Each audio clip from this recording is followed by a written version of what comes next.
지난 수요일 날 우리는 차기 대통령을 뽑았습니다. 결과에 환호하는 사람들도 있고 상심하고 슬퍼하는 사람들도 있는 것 같습니다. 결과는 이미 내려졌고 되돌릴 수가 없지요. 이제부터는 당선인이 이 나라를 잘 꾸려가기만을 기도할 뿐입니다. 차기 정부의 가장 큰 과제는 무엇일까요? 저는 경제나 국방도 아니고 양편으로 갈라진 국민을 하나 되게 하는 것이 아닌가 그런 생각이 듭니다. 대선 후보 두 사람의 득표 차가 무효표보다 적다고 하지 않습니까? 민심이 거의 반반 나뉘어졌다는 겁니다. 이건 국민들의 문제라기보다는 정치권에서 캐캐묵은 감정 대립을 통해서 정권 야욕을 실행했기 때문이죠. 이런 식으로 경쟁 구도를 조장해서 국민을 갈라치게 하고 감정을 부추기는 그런 행태들, 아직도 정치인들이 버리지 못했고 국민들은 그 정치 노름에 사실은 속아 넘어간 것입니다. 국힘당이 승리하면 영남이 이긴 것이고 민주당이 승리하면 호남이 이긴 겁니까? 우리는 다 같은 한 민족이죠. 어디가 이기고 어디가 지고 그것은 스스로를 파괴할 뿐입니다. 어떤 사람들은 자기 지역 출신의 대통령을 뽑아야 자기 지역이 잘 된다고 그렇게 생각하고 그런 대통령을 뽑습니다. 만약 그렇게 정치하는 대통령이 있다면 그 사람은 대통령 자격이 없는 사람이에요. 대통령이 아니라 한 지역의 이장도 할 자격이 없는 사람이죠. 모두가 잘 살도록 정치를 해야 되는 것이지 어떻게 자기 지역만 자기들만 잘 살도록 그렇게 할 수 있겠습니까?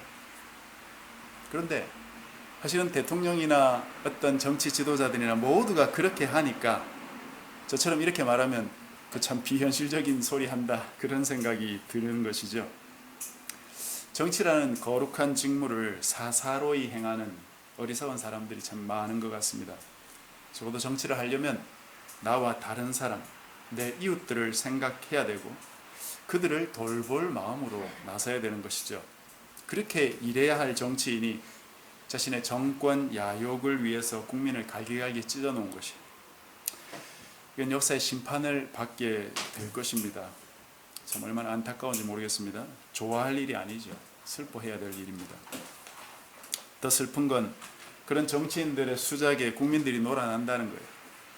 어째서 21세기를 살고 있는 우리가 아직도 정치인들과 언론들의 수작에 놀아나야 되겠습니까?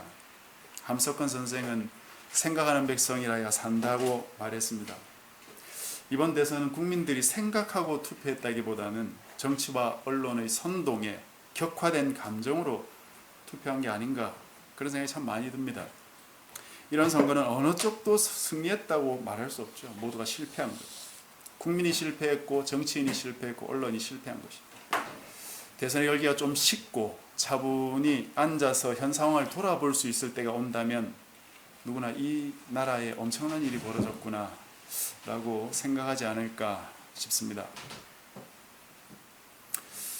우리의 영적인 부분을 다시 생각을 해보면 우리의 믿음도 사실은 갈라치기 해야 될 게 아니고 하나님과 하나 되어야 되는 부분이죠. 하나님과 다른 생각을 가지고서는 하나 될 수가 없습니다. 하나님과 백성을 갈라치게 하는 그런 정치꾼 목사들이 많은 시대입니다. 그런 정치꾼 목사에게 속지 않으려면 오늘도 내가 하나님의 말씀을 통해서 내 마음과 생각을 돌아보고 또 하나님의 마음과 생각을 생각해보고 주님께 가까이 나아가는 그런 우리가 되어야 되겠죠. 지난주 살핀 대로 주님은 이 땅의 사역 마지막 주간 첫날 즉 일요일에 예루살렘에 들어가셨는데 환호를 받으면서 나귀 새끼를 타고 입성하셨고 군중들은 이런 겸손하신 예수님의 왕으로서의 행동을 이해하지도 못하면서 호산나 호산나 그렇게 외쳤죠. 자신들의 야욕을 위해서 예수님을 이용할 마음이었던 것이죠. 그러나 우리 주님은 그런 군중들에게 속아 넘어가지 않으시고 자신의 사역을 묵묵히 성취하셨습니다. 환호를 받으면서 입성했던 예수님은 11절 말씀에 언급된 것처럼 성전을 한번 둘러보시고는 제자들과 함께 베다니로 가셔서 쉬셨습니다. 베다니가 나사로가 있는 그런 마을이죠. 그 다음날 월요일 날 베다니에서 나오시면서 시장하셨다 이렇게 되어 있습니다. 아마 나사로가 아침 식사를 제대로 대접을 못했는지 모르겠어요. 마태복음에 보니까 이른 아침에 성으로 오셨다고 되어 있습니다. 그러니 아마 아침 식사도 못하고 나왔을 것 같습니다. 어쨌든 시장길을 느끼셨는데 마침 저 멀리에 무화과 나무가 하나 보여가지고 혹시 먹을 게 없나 그리고 다가가셨습니다. 그런데 그 나무에는 잎사귀 외에는 아무것도 없었다고 되어 있어요. 그 이유는 무화과의 때가 아직 아니었다라고 설명이 되어 있습니다. 그런데 그럼에도 불구하고 예수님이 이 나무를 저주하셨어요. 이제부터 영원토록 사람이 내게서 열매를 따먹지 못하리라. 여기서 우리는 곤란한 상황에 직면하게 되는 것이죠. 도대체 예수님이 왜 이 나무를 저주하셨을까? 무화과 열매가 맺을 때였다면은 열매가 없구나 그래서 저주했다고 우리가 이해할 수 있는데 아직 무화과의 때가 아니라고 되어 있지 않습니까? 예수님이 너무 가혹하신 거 아닌가 이런 생각을 할 수 있겠습니다. 예수님이 왜 그러셨을까요? 저는 농부도 아니고 배추 한 포기도 심어본 적이 없어가지고 이 과실수가 어떻게 열매를 맺고 또 우리나라의 무화과와 저 이스라엘 무화과가 어떻게 다른지도 잘 모르겠습니다. 그런데 이스라엘에 사는 사람에 의하면 이스라엘의 무화과는 한 해에 한 5차례 정도 그 열매를 맺는다고 해요. 4월부터 맺기 시작해서 10월까지 한 달 간격으로 이렇게 맺는가 봅니다. 이스라엘의 대표적인 과일이 한 5개 정도 되는데요. 이 무화과하고 포도, 석류, 올리브, 그리고 대추, 야자 이렇게 있습니다. 포도는 8월에 맺고 석류는 9월, 올리브는 10월, 대추, 야자는 11월 이렇게 수확을 한다고 합니다. 무화과는 이 사이사이에 한 번씩 계속 열매를 공급하는 아주 고마운 나무죠. 특히 이 팔레스타인 지역은 강수량이 적기 때문에 이런 과일의 당도가 아주 뛰어납니다. 직사광선이 자결하는 그런 나라에 사니까 당이 많이 필요해서 하나님께서 그렇게 하신 게 아닌가 싶기도 합니다.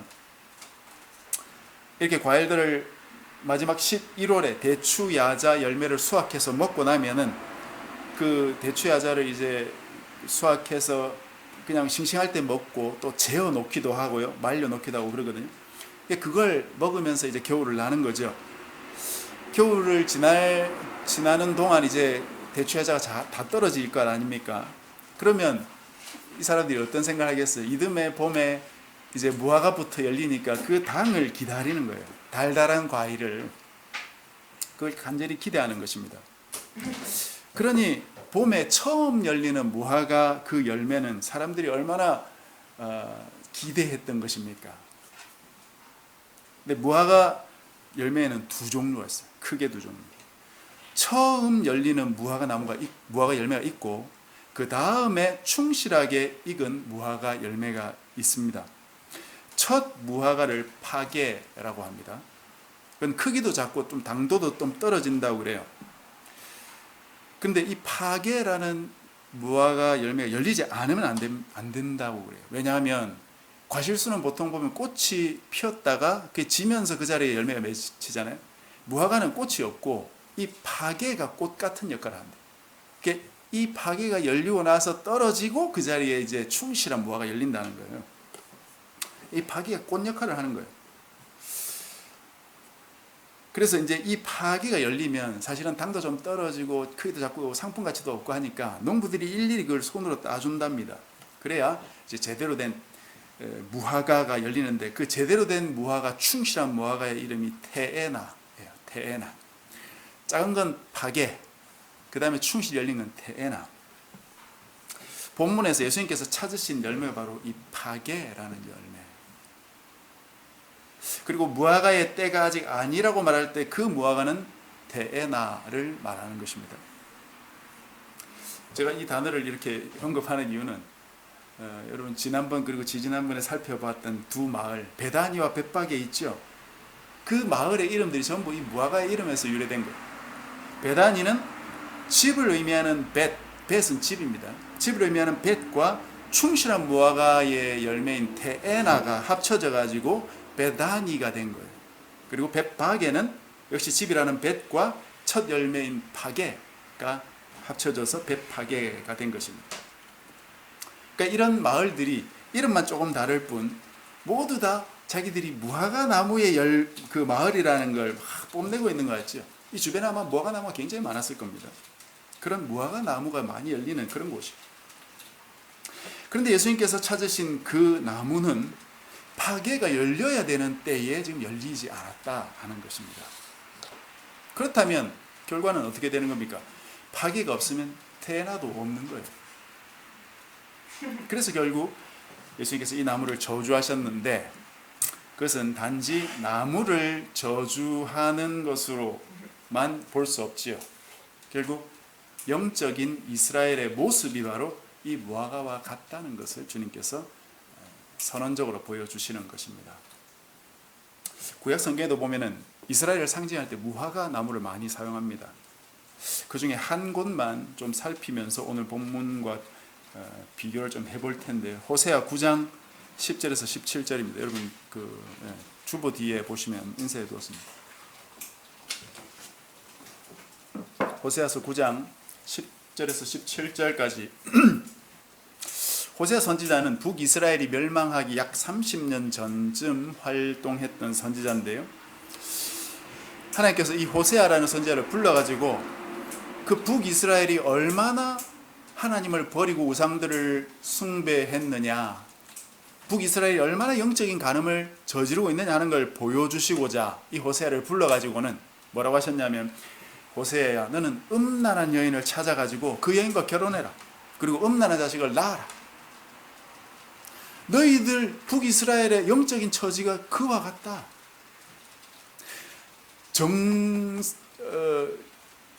남편인 나를, 하나님을 버리고 너희들이 간음했다. 다른 우상들을 섬기면서. 그걸 호세아를 통해 보여줬다 이 말입니다. 근데 호세아 개인은 얼마나 힘들었겠어요. 그런 여인을 만나서 아이를 낳아야 되니까요. 호세아를 통해서 하나님은 영적 이스라엘의 민낯을 보여주셨다 이것이죠. 그 상태를 지금 호세아 9장 10절부터 나타내고 있는데 10절에 이렇게 되어 있습니다. 옛적에 내가 이스라엘을 만나기를 광야에서 포도를 만남같이 하였으며 너희 조상들을 보기를 무화과에서 처음 맺힌 첫 열매, 이게 파게입니다, 를 봄같이 하였거늘. 하나님께서 겨울 동안 이제 단 음식 다 먹고 나서 처음 열리는 단 음식을 기다리던 그런 사람들의 마음처럼 너희 이스라엘을 그렇게 대했다 이거지. 그렇게 이스라엘을 사모하면서 바라보셨다는 뜻이에요. 그랬는데 이스라엘은 어떻게 했습니까? 하나님의 사랑을 거부하고 우상들을 사랑하고 우상들을 섬겼다 이거죠. 그래서 하나님이 너희들을 심판하실 것이다 하는 이야기가 그 뒤로 쭉 나옵니다. 그리고 15절을 한번 보십시오. 15절에 그들의 모든 악이 길갈에 있으므로. 여러분, 길갈이 어떤 곳입니까? 우리가 사무엘상 공부를 해서 우리 청년들은 알 건데, 길갈이 바로 이스라엘 백성들이 첫 왕인 사울을 세웠던 그곳이죠. 첫 왕이에요. 첫 왕. 마치 파게와 같은 왕이에요. 그런데 이 파게와 같은 왕은 하나님 말씀 제대로 순종하지 않았던 왕으로 기억되고 있잖아요. 그래서 하나님께서 이렇게 말씀하십니다. 내가 거기에서 그들을 미워하였노라. 우리가 하나님의 말씀을 가볍게 여기고 불순종하면서도 여전히 하나님이 나를 사랑하실 거다 하는 건 전혀 성경적이지 않은 교훈이죠. 그런 교훈을 따르면 안 됩니다. 하나님께서 어떻게 하는지 보십시오. 그들의 행위가 악함으로 나를 버리고 너희들이 영적 간음을 저질렀으므로 내 집에서 그들을 쫓아내고 다시는 사랑하지 않으리라. 그들의 지도자들은 다 반역한 자니라. 버려버린다는 것이에요. 그리고 특히 지도자들의 반역을 하나님이 꾸짖으셨어요. 신약으로 말할 것 같으면 대제사장, 바리새인, 사두개인 이런 지도자들이죠. 오늘날로 말할 것 같으면 목사들도 될 수 있고 다른 지도자들도 될 수 있습니다. 그래서 16절에 에브라임은 북이스라엘을 말합니다. 매를 맞아 그 뿌리가 말라 열매를 맺지 못하나니. 오늘의 본문에 나오는 무화과와 같은 신세죠. 비록 아이를 낳았을지라도 내가 그 사랑하는 태의 열매를 죽이겠다. 지도자만 문제가 아니라 백성 전체가 문제다 이거죠. 백성 전체가 타락했다. 너희들 전체를 하나님이 심판해버리겠다. 아주 무시무시한 말씀. 그래서 마지막으로 호세아가 이렇게 말합니다. 17절에 그들이 듣지 아니하므로 내 하나님이 그들을 버리시리니 그들이 여러 나라 가운데 떠도는 자가 되리라. 이 말씀이 여러분 성취되었다는 걸 우리는 역사로 잘 알고 있어요. 유대인들이 자기 나라를 잃고 2000년 동안 전 세계를 떠돌아다녔다는 건 역사적 사실이에요. 말씀의 여지는 간단합니다. 하나님께서 이스라엘을 대하실 때 처음 익은 작은 그 무화과 열매 파게를 보듯이 간절히 사모해서 그들을 사랑해서 물 주고 키우고 사랑해 주었는데 이 파게 이스라엘은 하나님을 따르지 않고 우상들을 따르는 그런 열매 없는 무화과가 되어버린 것이. 그래서 뿌리까지 마르게 되는 저주를 받았다고 호세아 시대에 이미 예언이 되었던 것이. 그 말씀이 예언되어서 성취되었기 때문에 북이스라엘이 주전 723년에 멸망을 당했거든요. 아수르에게. 그러나 그 말씀이 그때로 끝난 것이 아니라 이제 신약의 예루살렘을 향해서 칼날을 겨누고 있는 것입니다. 그것이 바로 오늘 말씀의 배경입니다. 723년 전에 이스라엘 백성들이 이 말씀을 받아서 아수르에 멸망했다면 지금 예수님이 보고 있는 이 신약의 이스라엘, 신약의 유대인들, 너희들 그냥 잠잠고 아무 일 없듯이 있을 때가 아니다 이거죠. 너희들 심판당할 수 있다. 충실한 열매가 맺히기 전이라면 반드시 파게가 열렸어야 했던 것입니다. 그러나 파게조차 열리지 않았다면 이 나무는 열매를 맺을 수 없는 나무예요.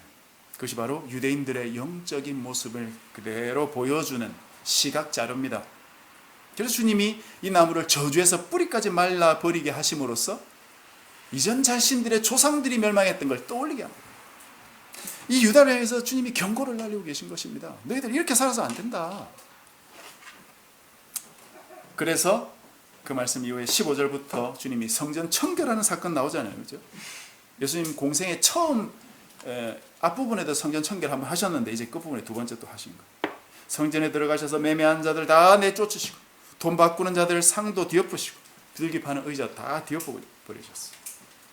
이 유대 민족은 모든 걸 새롭게 뜯어 고쳐야 된다는 것입니다.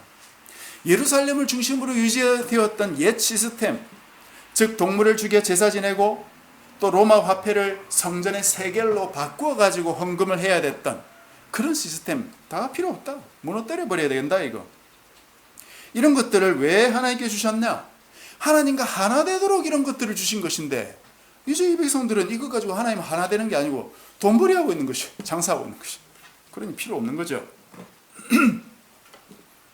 그래서 이런 오히려 우상을 섬기는 도구가 되었던 이 모든 것들을 다 처분해버리고 이제 새롭게 시작해야 된다 하는 것입니다. 목적을 상실한 도구는 아무 필요 없는 것이죠. 우리의 예배도 목적이 상실되었다면 그건 필요가 없는 것이에요. 그래서 23절 이하에 보면은 주님께서 말씀하신 대로 이렇게 이 산을 바다에 던져버리라 하는 그런 말씀을 하시죠. 이 산더러 들려 바다에 던져지라 하며 그 말하는 것이 이루어질 줄 믿고 마음에 의심하지 않으면 그대로 된다. 내가 원하는 거 마음에 품고 영적인 권위로 막 명령하면 다 된다는 그 말이 아니죠. 내가 믿음만 가지고 있으면 무조건 다 응답된다 그런 말이 아닙니다. 이런 말씀을 가지고 뭐 영적으로 명령을 하면 된다는 그런 영적인 그리스도인들이 있기도 하는데 그건 잘못된 생각이죠. 바로 밑에 24절에 보면 이것이 기도에 대한 말씀이라고 주님이 말씀하고 계시죠. 즉 이 산이 바다에 던져질 것이라는 믿음을 가지고 기도하면 그렇게 된다는 것입니다. 이 산이 뭡니까? 지금 예수님이 계신 곳이 바로 산이에요. 산. 여러분 제가 계속 이야기했죠. 여리고에서 한참 동안 올라와야 된다고. 해발 800m 정도 되는 산이. 여기 베다니가 있고 벳바기가 있고 감람산이 있고 여기 바로 넘어서 성전이 보이는 바로 성전산이 바로 이 산입니다. 다 산이에요. 지금 무화과나무의 뿌리가 말라버렸듯이 이스라엘의 핵심 시스템에 있는 바로 이 예루살렘 성전산이 비록 무화과 나무가 열리고 감람나무가 그 열매인 올리브가 열리는 풍성한 산이라고 해도 참된 열매인 하나님의 온전한 백성을 맺을 수 없다면 뿌리가 뽑혀가지고 저 아래 바다, 예루살렘 그 옆에 있는 바다가 어떤 바다예요? 사해 바다예요. 생명 있는 생물은 하나도 살 수 없는 그 사해 바다 아래로 던져져 버려도 된다 이거죠. 쓸모없으니까 이제 버려야 된다는 것입니다. 그걸 말씀하시는 것이 아주 무서운 말씀이죠. 그냥 기도 응답 받으려면 믿음 가지고 아무거나 기도하면 된다는 말씀이 아니라 이스라엘을 향한 하나님 맡기셨던 그 사명, 그것 이제는 종료하시고 다 버려버리시고 이제 그리스도께서 오셔서 자신이 직접 자신의 백성의 왕이 되시고 제사장이 되셔서 자기 몸으로 구속사역을 이루시고 이제는 주님이 친히 그 백성에게 말씀하시고 그 백성을 다스리시고 그 백성을 양육하시겠다. 그런 의지를 천명하시는 것이죠. 하나님께서 이스라엘을 선택하시고는 왜 버리시겠습니까? 변덕을 부리시는 겁니까? 그런 게 아니에요. 하나님의 뜻은 이스라엘을 통해서 온 백성을 사실 구원하시는 그런 뜻이었죠. 그러나 그 사명을 이스라엘 백성들이 잘 못하고 있는 것이죠. 신실하지 못했던 것입니다. 그래서 메시아가 오셔서 이제는 주님께서 직접 모든 그 시스템의 핵심을 다 이루시고 자기 백성의 구속을 이루시겠다는 것입니다. 그랬기 때문에 우리도 주님 백성이 될 수 있었던 것이죠. 그 일을 이루기 위해서 주님은 지금 예루살렘으로 가고 계신 것입니다. 오늘은 이 정도 하고 2부는 다음 주에 좀 더 해야 되겠는데요. 좀 정리를 해봅시다. 예수님은 하나님의 백성을 구속하기 위해 이 땅에 오셨어요. 그 일은 이스라엘을 버리시는 것과 연결이 되어 있습니다. 이스라엘을 심판하심으로써 하나님 나라의 복음이 전 세계로 뻗어나가는 통로가 열리게 됐다는 것입니다. 그 혜택으로 우리가 주의 백성이 된 것이 하나님께 감사할 일이죠. 그리고 내가 이렇게 놀라운 은혜를 받았던 그 주님께 나도 이스라엘 백성처럼 불성실한 백성이 되어서는 안 되고 주님께 신실한 백성이 되어야 될 것이다 하는 사실을 우리가 기억해야 되겠습니다. 하나님께 신실한 백성 되지 않으면 나도 어떻게 될지 아무도 모르죠. 누가 장담할 수 있겠습니까? 하나님께 신실한 백성 되시기를 바랍니다. 하나님과 하나 되는 믿음을 충성스럽게 지켜나가시기를 바랍니다. 그래서 착하고 충성된 백성이다, 그런 칭찬을 듣는 우리 모두가 되시기를 주님의 이름으로 간절히 축복합니다.